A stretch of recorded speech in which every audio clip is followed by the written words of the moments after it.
A man in disguise walks the streets of Istanbul at night, a sword hidden under his coat, checking coffee houses one by one. According to multiple historical accounts, and there's reason to think they're not pure invention, that man was the Sultan himself, and he was hunting people drinking coffee. Under his rule, it wasn't a fine, it was execution. Before this drink ended up in your kitchen, it was outlawed on pain of death, baptized by a pope in a story the church itself can't confirm, and reportedly handed to condemned prisoners as a murder weapon that failed. This is the real history of coffee, the parts that are documented and the legends that are almost too strange to be fiction.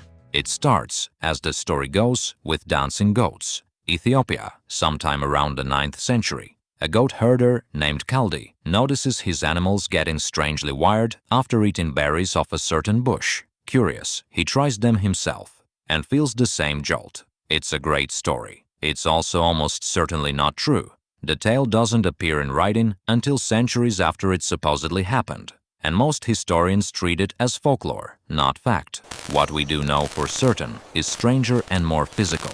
Long before anyone brewed coffee in a cup, the Oromo people of Ethiopia were eating it. They ground coffee cherries, mixed them with animal fat, and rolled the mixture into small energy balls carried on long journeys. An ancient protein bar powered by caffeine. British explorers were still documenting this practice as late as the 18th century. Brewing coffee hot as a drink came later, and is first clearly documented in 15th century Yemen, where Sufi monks used it to stay awake through long nights of prayer. There's also a popular story that says coffee became America's drink out of pure rebellion. That after the Boston Tea Party in 1773, colonists dropped tea and picked up coffee as a patriotic statement. It's a satisfying story, and it's partly true. Coffee absolutely did become politically coded after that night in Boston Harbor, but recent historical research complicates the clean version. Colonial food historians have found that coffee was already more widely available and cheaper than tea well before the Tea Party ever happened. So the real story isn't a boycott created a coffee nation overnight.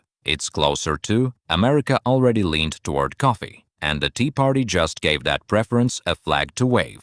Now here's where the story stops being charming and starts being dangerous. As coffee houses spread through the Ottoman Empire, rulers noticed these weren't just places to relax. People gathered, talked, and organized. To one 17th century Sultan, Murad IV, that looked like conspiracy. In 1633, he outlawed coffee outright, on penalty of death. According to numerous historical accounts, he didn't delegate the enforcement. He's said to have patrolled Istanbul's streets in disguise himself, executing violators on the spot.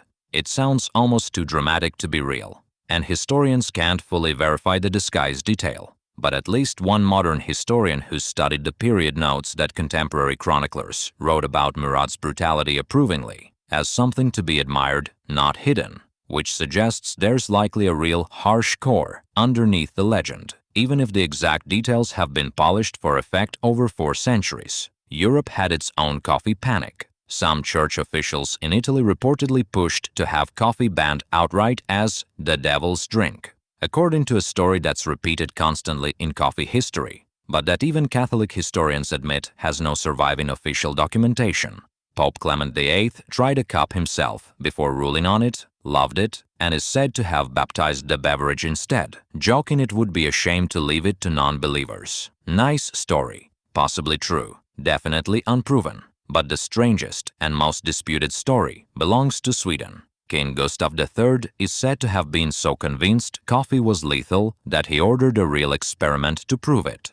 2 twin brothers, already sentenced to death, had their sentences commuted to life in prison, on the condition that one would drink coffee every day for life, and the other tea, while royal doctors monitored them to see which drink killed its subject first. Here's the important caveat. This story has no confirmed 18th century source. No official documents from Gustav's own era describe it. Historians generally treat it as a much later legend, invented to dramatize Gustav's real well-documented dislike of coffee. Sweden really did ban the drink 5 separate times in the 1700s. But the story persists because of one detail almost too perfect to invent. In the version everyone tells, both of the doctors running the experiment died before either twin did.